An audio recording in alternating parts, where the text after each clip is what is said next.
ಏನ್ ಸಮಾಚಾರಕ್ಕೆ ಸ್ವಾಗತ. ನಾನು ವಿಜಯ್ ವೀರಪ್ಪ. ಮೊದಲಿಗೆ ಹೆಡ್ಲೈನ್.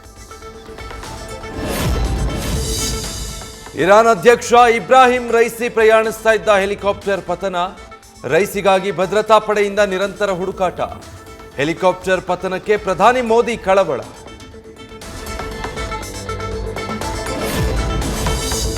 ಇಂದು ದೇಶಾದ್ಯಂತ 5ನೇ ಹಂತದ ಲೋಕಸಭೆ ಚುನಾವಣೆ. ಬೆಳಗ್ಗೆ 7ರಿಂದ ಸಂಜೆ 6 ಗಂಟೆವರೆಗೆ ನಡೆಯುವ ಮತದಾನ.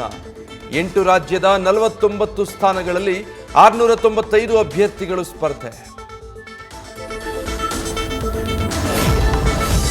ಹುಬ್ಬಳ್ಳಿಯಲ್ಲಿ ಹತ್ಯೆಯಾದ ನೇಹಾ ಮತ್ತು ಅಂಜಲಿ ಮನೆಗೆ ಎಡಿಜಿಪಿ ಭೇಟಿ.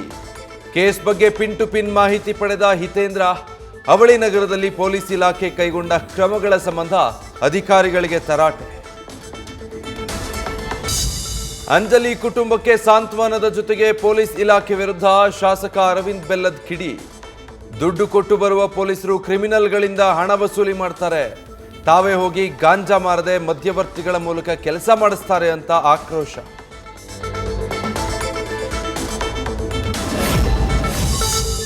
ಚಿಕ್ಕಮಗಳೂರಿನಲ್ಲಿ ಸುರಿದ ಧಾರಾಕಾರ ಮಳೆಗೆ ಕೆರೆ ತುಂಬಿ ಕಾಲುವೆಗೆ ಹರಿದ ನೀರು ಹರಿತಾ ಇದ್ದಂತೆ ಮೀನು ಹಿಡಿಯಲು ಮುಗಿಬಿದ್ದ ಜನ. 40 ಕೆಜಿಗೂ ಅಧಿಕ ಮೀನು ಹಿಡಿದು ಬೀಗಿದ ಸ್ಥಳೀಯರು.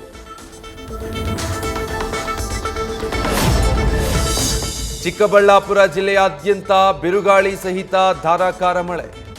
ಸಿಎಸ್ಐ ಆಸ್ಪತ್ರೆ ರಸ್ತೆಯಲ್ಲಿ ಬೃಹತ್ ಮರ ಧರೆಗುರುಳಿ ಕಾರು ಗೂಡ್ಸ್ ವಾಹನಗಳು ಜಖಂ. ರಸ್ತೆಗಳಲ್ಲಿ ನದಿಯಂತೆ ಹರಿದ ನೀರು, ವಿದ್ಯುತ್ ಕಂಬಗಳು ಧರಾಶಾಹಿ.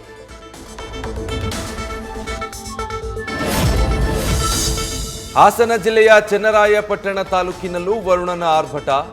ಹಲವೆಡೆ ಮನೆಗಳಿಗೆ ಮಳೆ ನೀರು ನುಗ್ಗಿ ಅವಾಂತರ ಸೃಷ್ಟಿ. ಚರಂಡಿಗಳು ತುಂಬಿ ಮನೆಯೊಳಗೆ ನೀರು ನುಗ್ಗಿದ್ರಿಂದ ಜನಜೀವನ ಅಸ್ತವ್ಯಸ್ತ.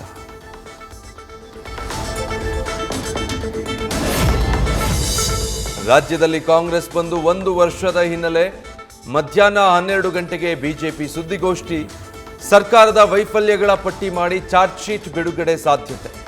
ಕಾನೂನು ಸುವ್ಯವಸ್ಥೆ, ಮಹಿಳೆಯರ ಮೇಲಿನ ದೌರ್ಜನ್ಯ ಸೇರಿ ಹಲವು ವಿಚಾರಗಳ ಬಗ್ಗೆ ಮಾತನಾಡಲಿರುವ ನಾಯಕರು.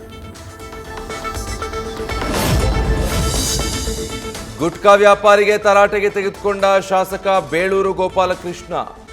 ನಿಷೇಧವಿದ್ರೂ ಶಿವಮೊಗ್ಗದ ಸಾಗರ ಸರ್ಕಾರಿ ಪ್ರಥಮ ದರ್ಜೆ ಕಾಲೇಜು ಬಳಿ ಗುಟ್ಕಾ ಮಾರಾಟ. ಕಾಲೇಜಿನ 200 ಮೀಟರ್ ಅಂತರದಲ್ಲಿ ಗುಟ್ಕಾ, ಪಾನ್, ಸಿಗರೇಟ್ ಮಾರಾಟ ನಿಷೇಧ ಇದ್ರೂ ಮಾರಿದ್ದಕ್ಕೆ ಕ್ಲಾಸ್.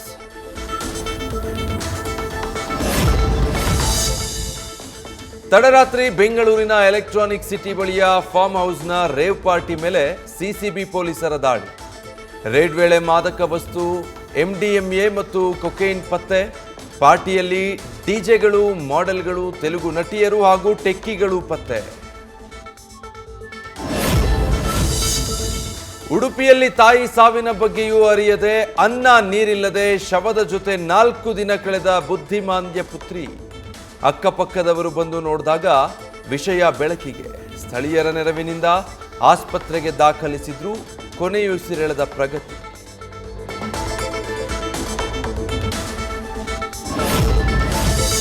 ಬೆಂಗಳೂರಿನ ಅರಮನೆ ಮೈದಾನದಲ್ಲಿ ಸಚಿವ ಚಲುವರಾಯಸ್ವಾಮಿ ಪುತ್ರ ಸಚಿನ್ ಅದ್ದೂರಿ ಆರತಕ್ಷತೆ. ರಿಸೆಪ್ಷನ್ನಲ್ಲಿ ಸಿಎಂ ಸಿದ್ದರಾಮಯ್ಯ, ಡಿಸಿಎಂ ಡಿಕೆಶಿ ಕುಟುಂಬ ಭಾಗಿ. ಮಾಜಿ ಸಿಎಂ ಯಡಿಯೂರಪ್ಪ ಜೊತೆ ಬಿಜೆಪಿ ರಾಜ್ಯಾಧ್ಯಕ್ಷ ವಿಜಯೇಂದ್ರ ಕೂಡ ಉಪಸ್ಥಿತಿ.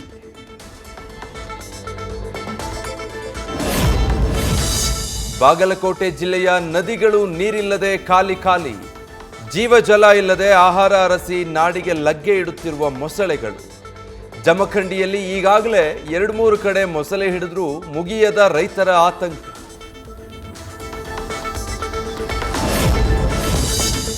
ಉತ್ತರ ಪ್ರದೇಶದ ಶೂ ವ್ಯಾಪಾರಿ ಮನೆ ಮೇಲಿನ ಐಟಿ ದಾಳಿಯಲ್ಲಿ 40 ಕೋಟಿ ಹಣ ಪತ್ತೆ. ತೆರಿಗೆ ವಂಚನೆ ಮತ್ತು ಅಕ್ರಮ ಆಸ್ತಿ ಹೊಂದಿರುವ ಶಂಕೆಯ ಮೇಲೆ ದಾಳಿ. ಹಣ ಎಣಿಕೆಗೆ ಹೆಚ್ಚಿನ ಸಿಬ್ಬಂದಿಯನ್ನ ಕರೆಸಿಕೊಂಡ ಅಧಿಕಾರಿಗಳು. ಉತ್ತರ ಪ್ರದೇಶದ ಪ್ರಯಾಗ್ರಾಜ್ನಲ್ಲಿ ರಾಹುಲ್ ಗಾಂಧಿ ಮತ್ತು ಅಖಿಲೇಶ್ ಯಾದವ್ ಜಂಟಿ ಸಭೆ. ಕಾರ್ಯಕ್ರಮದಲ್ಲಿ ನೂಕುನುಗ್ಗಲು ಉಂಟಾಗಿ ಕಾಲ್ತುಳಿತ. ಸಭೆಗೂ ಮುನ್ನವೇ ಗದ್ದಲ ಏರ್ಪಟ್ಟ ಹಿನ್ನೆಲೆಯಲ್ಲಿ ಸಭೆ ಮುನ್ನಡೆಸದೆ ನಾಯಕರ ನಿರ್ಗಮನ. ರಾಮಕೃಷ್ಣ ಮಿಷನ್ನ ಕೆಲ ಸಂತರು ಬಿಜೆಪಿ ಪರ ಎಂದ ದೀದಿ ವಿರುದ್ಧ ಮೋದಿ ಕಿಡಿ. ಇಸ್ಕಾನ್, ರಾಮಕೃಷ್ಣ ಮಿಷನ್, ಭಾರತ್ ಸೇವಾಶ್ರಮ ಜಗತ್ತಿನಾದ್ಯಂತ ಜನರ ಸೇವೆ ಮಾಡ್ತಿವೆ. ಆದರೆ ಮುಸ್ಲಿಂ ಮತಗಳಿಗಾಗಿ ಮಮತಾ ಹಿಂದೂ ಸಂಘ ಸಂಸ್ಥೆಗಳ ಬಗ್ಗೆ ಅಪಪ್ರಚಾರ ಮಾಡ್ತಿದ್ದಾರೆಂದು ವಾಗ್ದಾಳಿ. ಬ್ರಿಟನ್ ರಾಜರಿಗಿಂತ ರಿಷಿ ಸುನಕ್ ಹಾಗೂ ಪತ್ನಿ ಶ್ರೀಮಂತ. ಒಂದೇ ವರ್ಷದಲ್ಲಿ ಆಸ್ತಿ 1,000 ಕೋಟಿಗೂ ಅಧಿಕ ಹೆಚ್ಚಳ.